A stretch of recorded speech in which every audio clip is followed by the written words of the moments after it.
Vamos agora acionar a nossa correspondente em Washington, Patrícia Vasconcelos, para falar não só, dessa questão envolvendo Jair Bolsonaro, mas também estamos a um dia do tarifaço, né, Patrícia?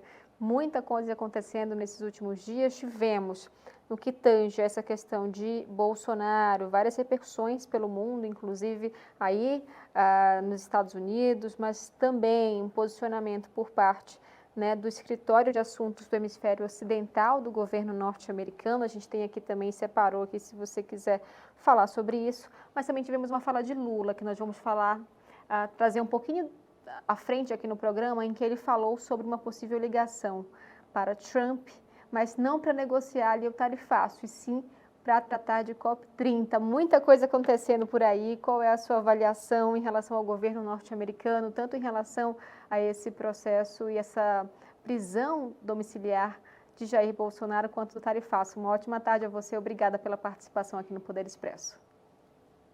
Boa tarde, Sônia. Sempre um prazer falar contigo e com todos que acompanham o Poder Expresso. A resposta do governo norte-americano foi quase que imediata, ontem mesmo, logo depois do anúncio da prisão domiciliar. Como esperado, a resposta veio da diplomacia, não da Casa Branca diretamente. Eu, inclusive, estava lá na Casa Branca, e a resposta veio, como você bem disse, por parte do escritório, esse escritório de assuntos de hemisfério ocidental. Eles publicaram na conta oficial o posicionamento da diplomacia dos Estados Unidos, primeiro em inglês e depois o mesmo texto em português, e é esse que a gente coloca agora na tela, dizendo que o ministro Moraes, que já é sancionado, pelos Estados Unidos por violações de direitos humanos, que continua usando as instituições brasileiras para silenciar a oposição e ameaçar a democracia. O escritório daqui, do Departamento de Estado, também fala que impor ainda mais restrições à capacidade de Jair Bolsonaro se defender publicamente não é um serviço público, deixem Bolsonaro falar. A nota ainda afirma que os Estados Unidos condenam a ordem de Moraes, que impôs a prisão domiciliar ao ex-presidente, e responsabilizarão todos aqueles que colaborarem ou facilitem condutas sancionadas. Quem também se pronunciou foi o secretário adjunto do Departamento de Estado, onde eu estou agora, a diplomacia. Ele publicou na conta oficial dele, Soane, um trecho da decisão do juiz brasileiro, que cita a ligação que o filho do ex-presidente fez, e afirmando que esse seria um dos motivos para o decreto da prisão domiciliar.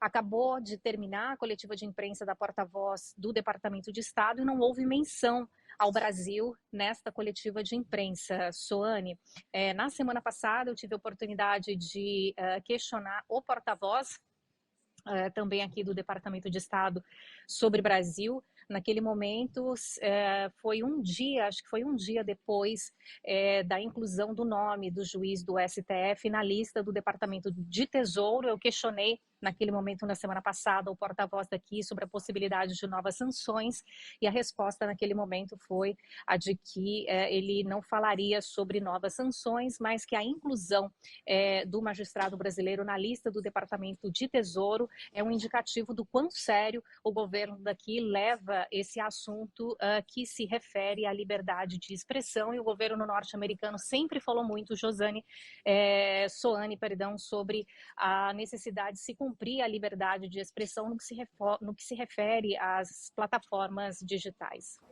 E, Patrícia, a gente está um dia do tarifaço, né? Hoje o presidente Lula até falou sobre isso. Na sua avaliação, esse processo, esse julgamento aqui no Brasil vai continuar influenciando nessa questão do tarifaço, na sua avaliação? E como isso já foi visto, essa fala do presidente Lula já foi recebida aí também hoje?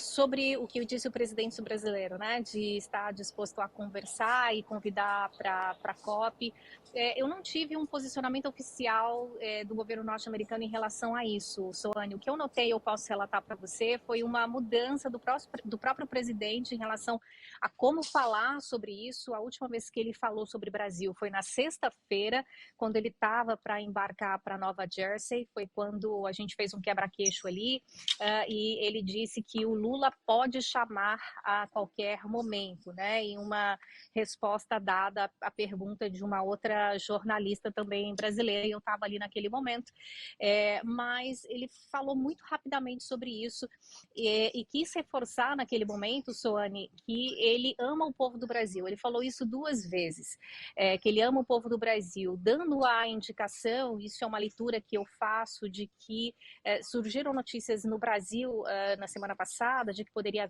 haver sanção a cidadãos brasileiros, e logo depois o presidente norte-americano deu essa afirmação e me pareceu que ele quis muito falar que ele ama o povo do Brasil, né? E disse que quem governa o Brasil fez algo errado. Então, me pareceu que ele quis dizer exatamente isso, que as sanções não tem isso, né? De sanção à vista contra brasileiros, mas ele quis reforçar que quem governa fez algo errado. Foi o que disse o presidente dos Estados Unidos, e isso veio 2 dias depois de ter surgido notícias aí no Brasil, em outros meios de comunicação, falando sobre a possibilidade, né, de não concessão de visto, até mesmo no ano que vem, quando acontece a Copa do Mundo, e não há nada oficial em relação a isso. Sobre a ligação entre os dois, o que a gente tem de oficial é o que disse o presidente norte-americano na sexta-feira, que o presidente brasileiro pode chamá-lo a qualquer momento, mas fato é que Donald Trump não falou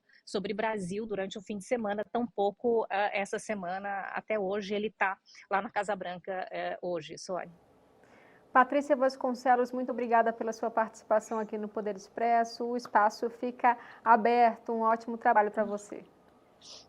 Obrigada, boa tarde. Tchau, tchau.